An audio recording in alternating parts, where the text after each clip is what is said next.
வரலாற்றை படிக்கும் பெண்ணாய் இல்லாமல் வரலாற்றை படிக்கும் பெண்ணாய் வாழ்ந்தவள் நான்.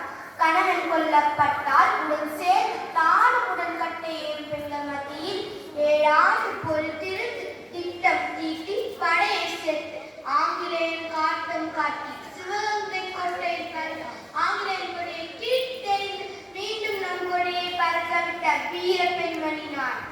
இந்திய விடுதலை போராட்ட வரலாற்றில் முதல் பெண் மட்டுமல்ல, எதிர்த்து போராடி போரிட்டு அதில் வெற்றி கண்ட முதல் பெண் நான். எனது 50வது வயதில் ஒரு பெண் வீரமாக போரிட்டு வெற்றி பெற்று என் நாட்டை மீட்டெடுத்து மீண்டும் ஆட்சியில் அமர முடியும் என்று இந்த உலகத்திற்கு நிரூபித்து காட்டியவள் நான்.